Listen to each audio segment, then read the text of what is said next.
अब नेताओं के लिए जेल यात्रा और कुर्सी साथ साथ नहीं चलेंगी। गिरफ्तारी के 31वें दिन पीएम सीएम मिनिस्टर होंगे पद से आउट। लोकसभा में पेश हुआ वो ऐतिहासिक कानून जो राजनीति की तासीर ही बदल देगा। दरअसल देश की संसद में इतिहास लिखा गया। गृह मंत्री अमित शाह ने वो 3 बड़े विधेयक पेश किए जो सत्ता की राजनीति को हिलाकर रख देंगे। संविधान संशोधन बिल, जम्मू कश्मीर पुनर्गठन संशोधन बिल और केंद्र शासित प्रदेश संशोधन बिल। ये वो बिल हैं जिसने अब इन तीनों कुर्सी को खतरे में डाल दिया है। और अब इनमें सबसे बड़ा बदलाव ये है कि अगर कोई प्रधानमंत्री, मुख्यमंत्री या मंत्री 30 दिनों तक जेल में रहा तो 31वें दिन कुर्सी खुद ब खुद छिन जाएगी। जी हाँ, अब ना तो इस्तीफे का नाटक है, ना ही अदालतों की उलझन, ना ही विपक्ष का शोर शराबा, और सिर्फ एक सीधा नियम, 30 दिन की जेल और 31वें दिन कुर्सी से टाटा बाय बाय। नमस्कार, मैं हूँ आपके साथ सोनाली और आप देख रहे हैं द न्यूज पॉइंट। दरअसल संविधान के अनुच्छेद 75 और 164 में नए उपबंध जोड़े जाएंगे, जिसके तहत अगर कोई प्रधानमंत्री, मुख्यमंत्री या अन्य मंत्री गिरफ्तार होकर 30 दिनों तक हिरासत में रहता है तो 31वें दिन अपने पद से हट जाएगा। बता दें, विपक्ष के जोरदार हंगामे के बीच गृह मंत्री अमित शाह ने बुधवार को पीएम सीएम को पद से हटाने से संबंधित 3 विधेयकों को लोकसभा में पेश किया।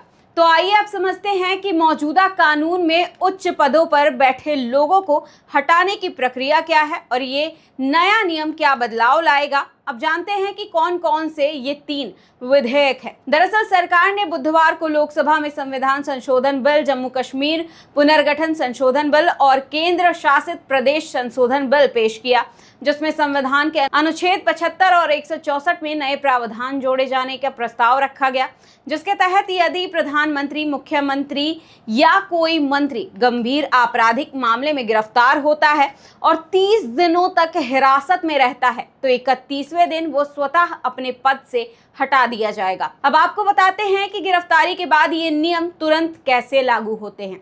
बता दें, जब भी किसी पार्टी के किसी नेता पर कोई आरोप लगाता है या फिर लगते हैं तो विपक्ष सबसे पहले इस्तीफे की मांग करता है।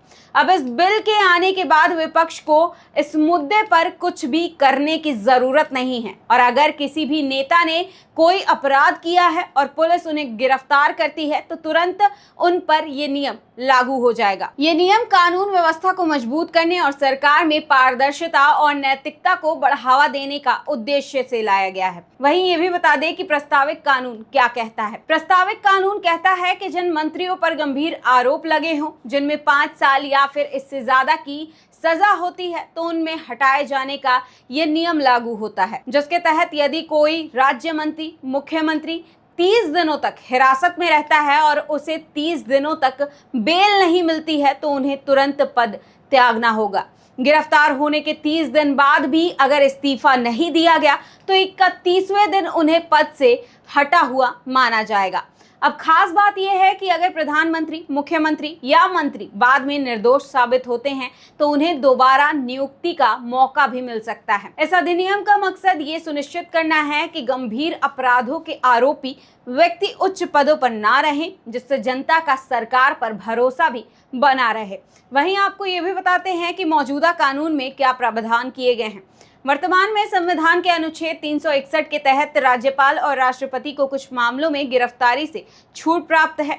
हालांकि प्रधानमंत्री, मुख्यमंत्री या मंत्रियों के लिए ऐसी कोई स्पष्ट छूट नहीं है। वहीं मौजूदा कानून के मुताबिक गिरफ्तारी की स्थिति में नैतिकता के आधार पर इस्तीफा देने का दबाव भी होता है। अगर प्रधानमंत्री या मुख्यमंत्री इस्तीफा नहीं देना चाहते हैं तो ऐसा कोई कानून नहीं है जो दोष सिद्ध से पहले उनसे जबरन इस्तीफा ले सके। मौजूदा कानून ये भी कहता है कि अगर किसी मामले में 2 साल से ज्यादा की जेल होती है तो संसद या विधानसभा की सदस्यता रद्द हो जाती है।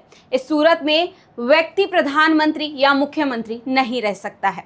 अब आपको बताते हैं कि पूर्व सीएम अरविंद केजरीवाल के समय अगर ये कानून होता तो क्या होता। बता दें, ऐसा केजरीवाल के समय में देखा गया था कि केजरीवाल जेल में थे लेकिन इस्तीफा नहीं दिया, जिसके बाद मामला कोर्ट तक पहुंचा तो कोर्ट ने साफ कह दिया कि अदालत इस मामले में हस्तक्षेप नहीं कर सकता क्योंकि ऐसा कोई नियम नहीं है। अब अगर प्रस्तावित कानून उस समय लागू होता तो केजरीवाल को 30 दिनों की हिरासत के बाद 31वें दिन ही खुद ही पद छोड़ देना पड़ता। वहीं ऐसे और भी तमाम मामले हैं जिनमें ऐसी स्थिति देखी गई है। अब आपको बताते हैं कि नया नियम क्यों जरूरी है। दरअसल प्रस्तावित संशोधन का उद्देश्य सरकार में ईमानदारी और विश्वसनीयता को बढ़ावा देना है। कई बार गंभीर आरोपों के बावजूद नेता पद पर बने रहते हैं, जिससे जनता का विश्वास भी डगमगा जाता है। वहीं ये नियम सुनिश्चित करेगा कि गंभीर अपराधों में लिप्त व्यक्ति यानी कि सरकार का नेतृत्व ना करें। साथ ही इस बात का भी ध्यान रखा गया है कि अगर कोई व्यक्ति बाद में निर्दोष साबित होता है तो उसे दोबारा मौका मिल सके। लेकिन सवाल बस इतना है कि क्या ये कानून सचमुच देश की राजनीति को बदल देगा या फिर नेता इसके भी नए रास्ते तलाश लेंगे और वापस से वही मंजर देखने को मिलेगा। आप क्या सोचते हैं इन तीनों विधेयक के बारे में, इन नए कानून के बारे में? हमें कमेंट बॉक्स में जरूर बताएं। फिलहाल के लिए नमस्कार, देखते रहिए द न्यूज़ पॉइंट।